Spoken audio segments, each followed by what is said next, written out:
Hello students, I am doctor Roma from BDS institute of English. आज मैं आपके साथ राइटिंग टास्क 2 डिस्कस करने लगी हूँ। वैसे तो मैं बहुत बारी कर चुकी हूँ and this is I am going to discuss the templates with you. फिर आपको लगेगा कि राइटिंग डिफ़िकल्ट नहीं है, इसमें बोर नहीं होना है, क्योंकि जब आप बोर हो जाते हो तो आपको थोड़ा मुश्किल लगता है लिखना। आज मैं आपको बड़े ईजी से टिप्स बताऊँगी कि how you are going to make yourself comfortable with type task 2। Task 2 में ये टेम्पलेट्स हैं, I just give a overview of that और आपकी स्क्रीन पे आ जाएंगे। फिर उसके बाद मैं आपको क्वेश्चन एक्सप्लेन करूँगी कि क्वेश्चन है क्या।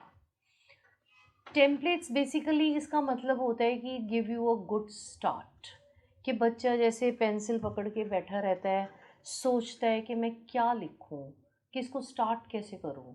फिर या तो वो लिख देता है this plays an important role in our life, या this is a problem, this is in a modern era.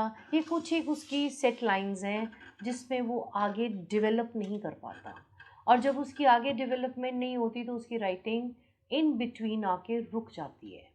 और राइटिंग में जो एक इम्पॉर्टेंट प्री रिक्विजिट्स हैं like cohesion, Koreans, connectors, linking, flow, ये सब ख़त्म हो जाता है, उसकी रीजनिंग नहीं मिलती।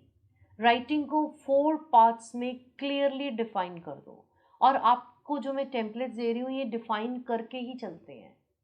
कोई मिक्सचर नहीं बनाना, मैंगो शेक नहीं बनाना कि फर्स्ट पैराग्राफ में इंट्रो में आपने कंक्लूजन के पॉइंट्स दे दिए, जहाँ पे रीजंस देने हैं वहाँ पे आपने एग्जाम्पल्स दे दिए। ऐसी चीज़ें एग्जामिनर को कभी भी अट्रैक्ट नहीं करती हैं। आप अपनी तरफ से लिख के आते हो बट वो एक इफ़ेक्टिव राइटिंग नहीं बनती है।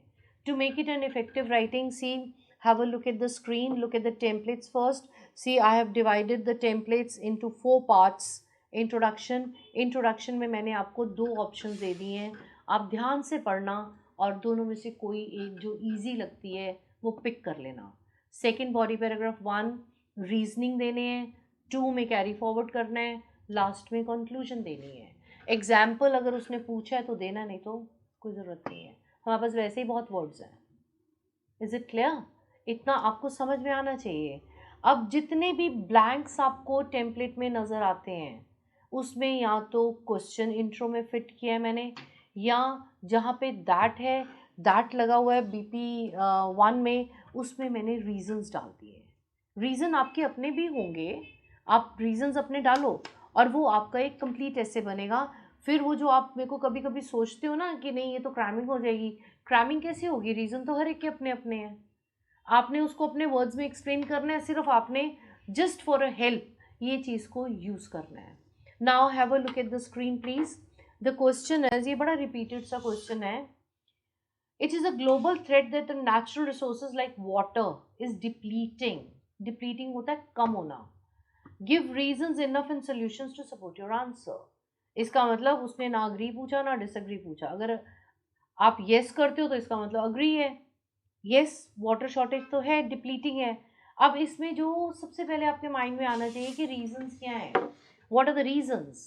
रीजंस इसमें आप कभी भी नहीं पिक करोगे कि there is a wastage of water, ऐसा कुछ नहीं है।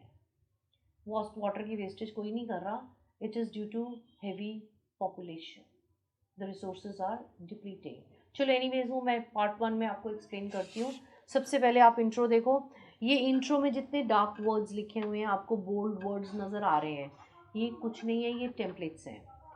Now it is undeniable fact that the depleting of the water, depleting of water which is a natural resource, ये ऊपर का क्वेश्चन हमने उठा के नीचे लगा दिया। और बिकमिंग अ ग्लोबल थ्रेट, ये सब जो है आपका टेम्पलेट है।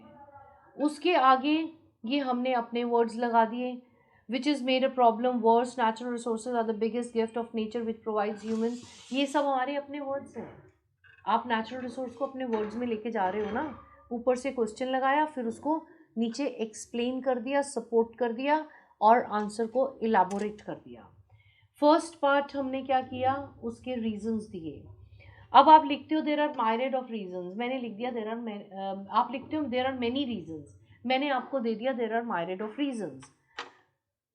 विच पिन पॉइंट मीन्स जो आपको डायरेक्टली बताते हैं कि what are the reasons for the depletion of water, why water is being depleted.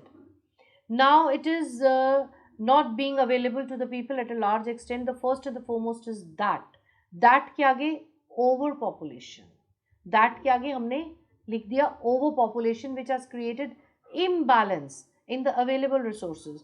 अब बात भी जस्ती है कि रीजन स्ट्रांग है कि जहाँ पे पॉपुलेशन एक्सप्लोजन ही हो गई वहाँ पे तो रिसोर्सेज अपने आप ही कम हो जाने हैं. फिर उसको मैंने कनेक्ट करके उसका कोहेजन बनाया आपके लिए. अनदर इनफेनी रूट इज पोल्यूशन. ये जहाँ पे टेम्पलेट है वहाँ पे टेम्पलेट का वर्ड लगा दो, उसके आगे राइटिंग को अपने वर्ड्स में एक्सप्लेन कर लो. It will not be an issue for you. Similar is the third paragraph. Third paragraph में भी हमने इसको एक्सप्लेन ही किया. आप ध्यान से स्क्रीन पढ़ो. मेरी बात को जब आप सुनोगे और पढ़ोगे तो आपको समझ ज़्यादा आएगा. जितने बोल्ड वर्ड्स हैं they are the templates. Then I have given you the solution because the question is being divided into two parts. Question की two parts की division है. One is reasons and second is solution. It is a problematic essay कि हमने reasons बता दिए, solution बता दिए. और एक चीज़ छोटी सी और ध्यान में रखना कि templates तो आप यूज़ कर ही रहे हो. जो reasons हैं वही solutions मत दिया करो, कम दिया करो. क्योंकि आपने बोला पॉपुलेशन इंक्रीज हो रही है, ओवर पॉपुलेशन. सोल्यूशन में आप बोल दो पॉपुलेशन शुड बी कंट्रोल्ड, तो वो थोड़े से इम्प्रैक्टिकल हो जाएंगे. आप सोल्यूशन में एक डिफरेंट आइडियाज़ दे सकते हो दैट डिफॉरेस्टेशन कम होना चाहिए, water cycle should be maintain, water bodies should not be contaminated, tourism should be put a check on that they don't misuse the water bodies, then rain water harvesting should be done. एक नहीं बहुत है, पर ये तो मैंने आपको वैसे ही बताए हैं, इसमें और भी लिखे हुए हैं. आप अगर ध्यान से पढ़ोगे, when you will read it very carefully, you will come to know that it is not a problem. And just take out this misconception out of your head that this is a cramming. This is not a cramming. This is developing your language. You are developing your language. अब जो चीज़ नहीं आती उसको अगर पढ़ के develop कर लिया तो who is going to blame you? पढ़ाई पढ़ने के लिए तो होती है. So do it. And you will get a score. It's going to be easy and I think it is clear. अब ये ऐसे का आप सिर्फ टेम्पलेट पढ़ना, रीजनिंग अपनी करना, रीजनिंग समझ लेना कि है क्या, and do it on your own. I hope it's clear. Stay safe. God bless you.